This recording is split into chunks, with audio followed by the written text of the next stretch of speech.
So County Road 95. This project started with us, I don't know, maybe like I went out there in late spring, I think. So less than a year, obviously like 9 months tops. But this property, it's quite large, but it's a very large lot compared to A little over 100 acres. yeah, it's like 100 acres. So you can see here just how large it is in comparison to Fremont Center, the bustling metropolis in New York.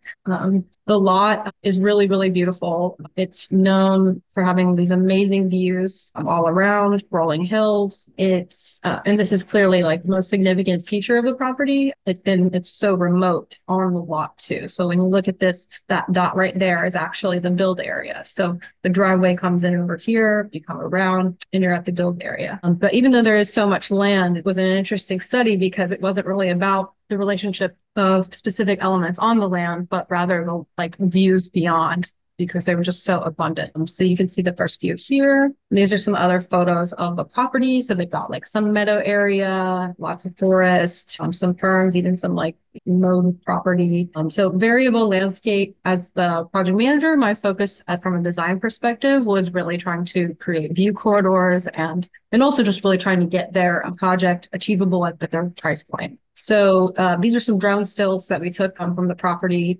You can see they've already had a driveway in place. And that's another reason why this property was less about like kind of really digging into the land itself. The build area was clearly defined. The driveway was already in place. And one of the reasons I'll talk about why the build area was already defined is because they had already gone through a process of design with another architect. So they've actually went through a pretty, from beginning to end design to pricing and found out that path wasn't going to take them anywhere. But then they came to us. So by the time we got there, they had already learned a lot about like the process in general. They identified the building area. And so this drone still shows it's around here. And then actually this is a good thing to reference. So the driveway comes up, this little pit area here that looks like the same color as the driveway.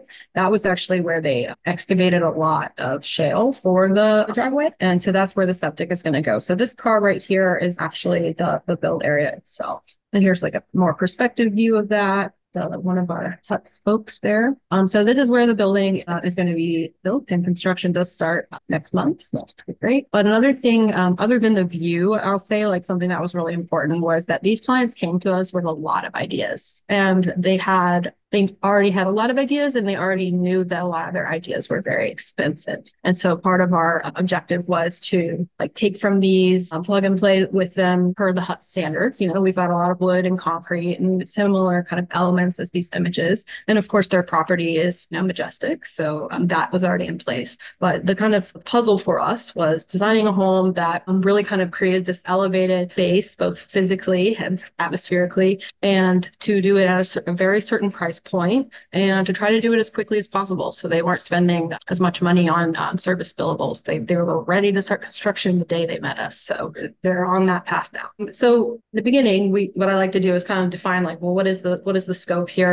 Of course we always do that, but this project had a lot more scope than other projects, and they had a good budget, but it was definitely like one that like it would be a puzzle to try to fit all the things they wanted. So there was the full-time, long-term family home. They wanted a pool area with a deck. They wanted a garage or a covered parking area. The property needed full septic, full well, and power. All of that had to come all the way to the build lot on their very big lot, the build area. I'm sorry. And then also there would be some landscaping and groundscaping to kind of tie like the things across the site together. And they did have some existing infrastructure with the prepared build area. It was kind of like a semi-completed driveway. We still need to do more to it. And then there is an existing cottage on the property that's actually where they live now, and that's on the road frontage, so very far away from the future home site. And then we defined our targets. So we were looking at a 3-bedroom, 2.5 bath home with a finished loft area and some attic space and a basement. So definitely more robust than just like a typical house project, which is maybe like a medium bar with crawl space and a new driveway and some utility. So it was full planning was necessary. But what became really important from the jump was we needed to pick the right standard to optimize the view relationship with the property. And so we looked, of course, at all of them, but the village and we looked at one of the big L's, but the village was a no-brainer, I think, for us because of its non-directional massing. And so it inherently already has some very defined view corridors that in multiple directions. So it hit the program mark for what we needed spatially and the massing mark for how it related to the site. And so you can see that here on the plan. This is the out of the box village. We've got view corridors running in the long direction through the great room and foyer, owner suite, and then also the entry points and the great room itself. This is, like I said, out of the box standard. So 2 bathrooms, one here and one there, 3 bedrooms, and just a generous great room with a little house next to it. So we kind of, the first thing we did is I feel like site planning was pretty important for this one, but it really was more of a massing study of the relationship with the program in that specific build area. And so this was the first pass on a site plan using the village. We anchored it kind of facing the view, which was out this way. The septic is down below, and then tried to create kind of like this kind of originally, I was trying to go for this kind of like back of house terrace area. We ended up kind of moving the pool out to optimize the view more and just kind of to keep it more simple in terms of groundwork. But the kind of logic of this expanded village and its orientation on the lot was here from the site planning meeting, and it is exactly what they're going to start building in the next couple of months. So that's always great to see that the diagram held through. So the village is, like I said, rotated. We expanded one of the bars for the kids' room wing. We added another connector,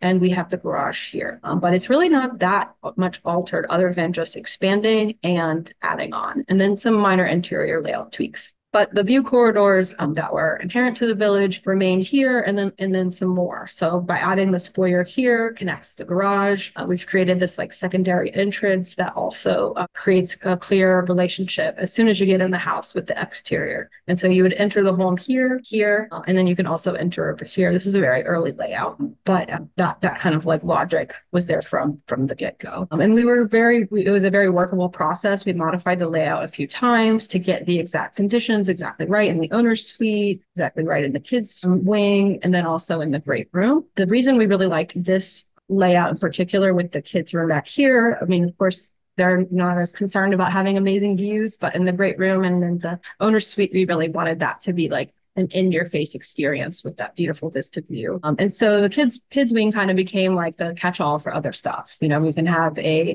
were talking about doing originally just a loft up here, but we actually ended up putting a playroom up there with another bedroom. So there is a second floor on this part of the building. And then there's also a basement on this part of the building, but everything else is slab on grade. And so that really helped us to kind of like put a lot of extra storage space in, a lot of like very practical programming in without needing to expand into the more premium zones of the house. And our process, in addition to kind of looking at the layout as we were working with the clients, was to just like really look at this thing from a massing perspective. We wanted these 4 big, massings to have a relationship. And so clearly creating datum lines between similar scaled things. The kids wing and the garage wing section is taller than the other parts that face the vista, but they're all connected by the circulation and the exterior composition. And of course, from the jump as well, that those big multi-glider windows were a big part of kind of prioritizing that view. But of course, they're very expensive. So we worked really hard with the clients on kind of finding the right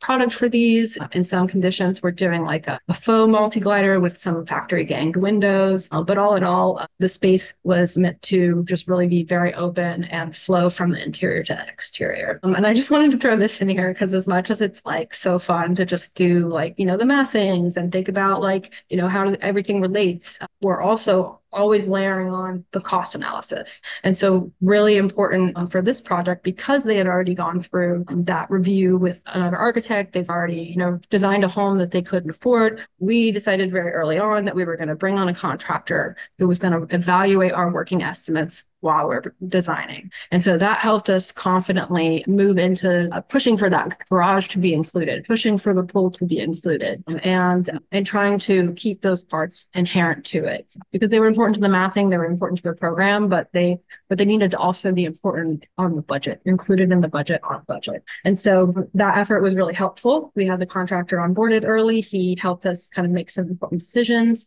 And from there, we were able to move into really digging into what the development really needed to be and wanted to be. So the reason I don't have like a ton of in-between images between like early stuff and kind of final stuff is because we really just kind of went through it and we didn't have a ton of changes. So this is the final site plan, and this was informed by pricing. And it's also informed by trying to maintain the view corridors and the elements of the project that were really important. So we have the owner's suite over here. We've got the great room bar deck. The pool is going to go around here, and they're actually working with a pool contractor to work on the design of that. And the garage is over here as well. So it's really amazing to me to go through the process from being out there, actually staking out some iteration of the village with the garage on their land at the top of the hill. I wish I had photos of that to include because it was like a rainy day. I had my raincoat on. I'm just out there like putting stakes in the ground, and like, you can see it all when you're just standing there looking at those flags. And so that was really helpful for the clients as well because they could go out there and check, okay, where's this going, and stand in their future and determine where how much the house should rotate. So very hands-on clients and a lot of like direct and field analysis. But in the end, we designed a beautiful home that hit their budget, and it didn't quite have some of the kind of groundscaping and surrounding areas that we had originally intended. But I think what we have now is like a really edited version of that prioritizes what came to be the absolute most important parts of the project, which is one, getting a beautiful family home on this beautiful property that maximizes the experience of the property. So those views. So the massing and the view corridors are all here. Multi-gladers are still in the project, which I'm always grateful for. And the pool area and the yard area will kind of be a little bit more pared back, but it's a beautiful thing about having a forever home is that you can grow with it. So they're getting what they need to make this what they've envisioned for a very long time, which is really exciting. But that's it. Next up, we've got starting to do some clearing and some driveway work and permit submissions, but they're moving and grooving. So Hey, that's it. could you speak Mhm. to some of the window patterning here? I think that to me, that's one of the most successful things here on the massing is that it's not, it's very, very considered where glass is and why. And Yeah. it also creates a real difference between that left bar, which is very public. It's totally open, Mhm. it's glassy on both sides, and more private spaces that are a little bit more closed in and a little bit more intentional with the glass placement. Yeah, that's exactly it. I mean, the diagram is the building itself, which is, I think, a success. Like we want the front two buildings to be more open. So we've got multi-lighters there. We've got, this window on the corner here by the pool was critical because when you come into the front door over here, you can look left and see to the pool and look right and see to the forest and look forward and see the amazing view. So that was definitely put the budget in those spaces. But the kids wing, we just have simple casement windows there that are needed for egress, but also just to create light in the corridor. And then upstairs, we've got one window for egress in the fourth bedroom, which is like a flex room. And then we use skylights and no windows on the garage. And then the connectors are meant to be as glassy as possible. So yeah, it was really a simple approach. And, I think we always try to have approaches like this in our projects, but oftentimes we don't kind of get them to the end of the project. But for us, that was like a strategy from the beginning. It's like we want to prioritize the design and where it goes in the project, and then work the kind of spec levels, the window types, everything to kind of make that the priority because they have the amazing view. So there was no way we weren't going to have giant windows here. Yeah, there's also a little bit of a for folks who follow along in our projects and see like a lot of black houses, a lot of black roofs, a lot of that sort of thing. There's a bit of a derivation here on palette. Can you, which I think is great, and I think we need to see more and more of. Can you tell us a little bit about the selections here? Yeah, and the clients kind of had that take too. They were, I love it. I don't think black houses will go out of style. I think that if you want to have like a Scandinavian inspired home, but you want it to feel like yours, it is important to have a take on the materiality of it. And so for these folks, they took that stance. And so we kind of, well, what does that mean to them, and what does that mean for their home? And it just kind of came to be that we wanted to feel very natural, very kind of aged and in place. And so they wanted to do 8 cedar siding. The contractor actually is going to be installing some cedar siding. I'm not sure exactly what the product is, but that in conjunction with kind of defining the accent color for the roof, that it's kind of like Terratone is the color. It's Anderson one. We chose the metal color based on availability for Anderson products. So that's the one we spec. But finding like a nice warm kind of gray brown tone to how the window frames, so even the exterior lighting is that color, and the roofing and exterior metals. Hmm. So it creates definitely a unique, warmer palette across it, but not like one that I've necessarily seen before. Yeah, it's great. So you started with the powder coating color from Anderson and then tried to find the Yeah, closest.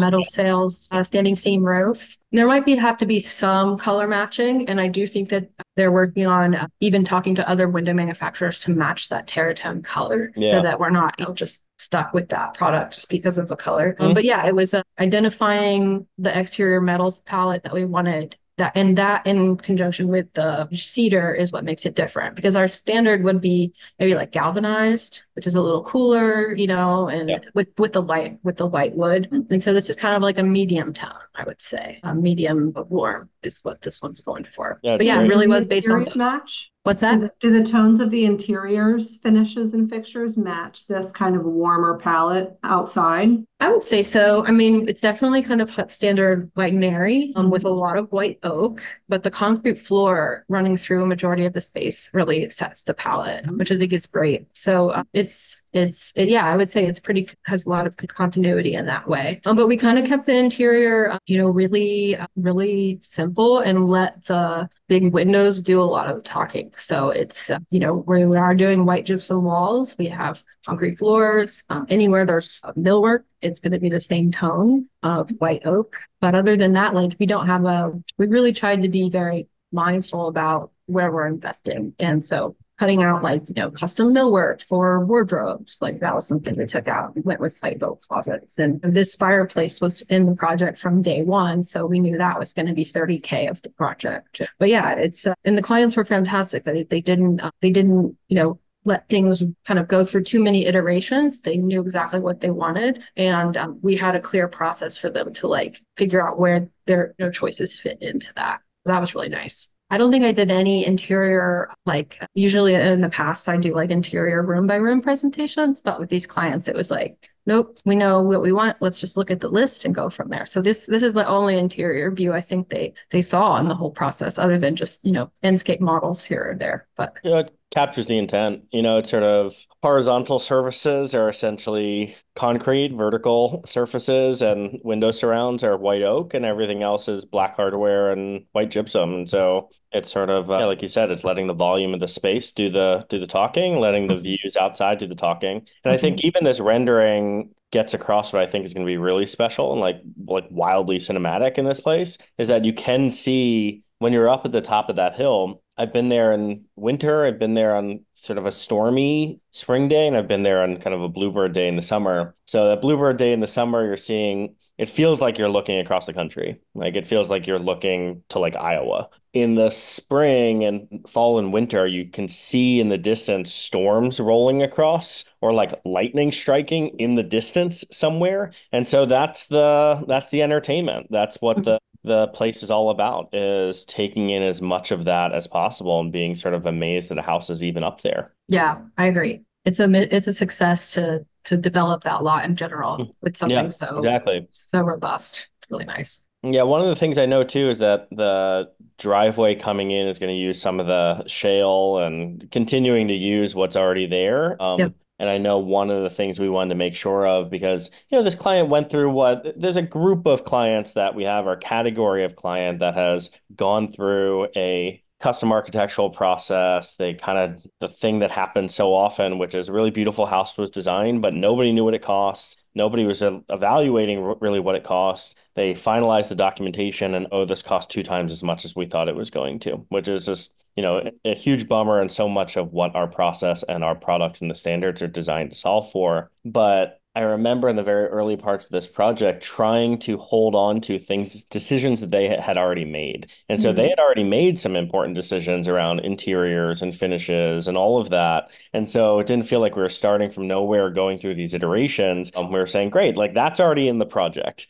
So the Mhm. forms might change, some of the shapes might change, orientation might change, but we don't have to go through kind of this endless exercise because you've done that already. Mhm. And so I kind of think about the value of predetermined kind of recycling and reclaiming that decision making and not kind of getting into an endless billing process on it, trying to reclaim some of the site studies and site work that has already happened, excavating the shale that was already there, and how do we utilize that in the driveway. So there's a lot of efficiencies that we were trying to gather rather than saying like, oh, sorry, it didn't work with these other guys. Now it's tabula rasa and let's start over and blow all that up. Kind of trying to play nice and meet the clients with where they are and say, let's bring as much of that as we possibly can into the process. I think there was even like some initial code and zoning studies that we're able to glean from the previous architectural team to reduce our discovery on what the deal is in this area. So I think that logic of efficiency was not just in our process, but also understanding projects have different kind of provenance. They have origins before we met a certain group of clients, and how do we grab some of that information and pass the savings of not doing that twice onto the client. Yeah, and I would say that that most like clearly showed up in like how the clients approached our process. Like they showed up educated. They showed up ready to go. And so that also, the clients knew enough to know how to navigate our process with a lot of intention. And I thought that Yeah, was really, I really would great. I would generally like clients to educate themselves through hopping on to YouTube, watching our webinars, reading all of our materials, and not going through Okay. dead end architectural process with somebody else. But I am glad that they did come with their kind of their master's degree and how to go through a land development process. Yeah. Well, I think it's a fantastic place, and I know that I think it's going to be a really kind of landmark special property for the clients, and I think a real standout among our portfolio in the way that you've interpreted the standards for the site for a family condition. It grew and scaled in all of these ways, but I think the form feels human still. The scale of it feels in proportion, but it's also kind of grown and scaled to be able to accommodate all the ways that these guys are going to use this place as their primary home. So I think it's going to be a major success. And I also know that it's going to get to the finish line. It's going to break ground imminently, which is pretty awesome. Yep. So Pretty good one. well done. Thank you so much for sharing. Yeah, this is awesome. Thanks Thanks, for giving me Katie. awesome clients and awesome projects. Yes. All right.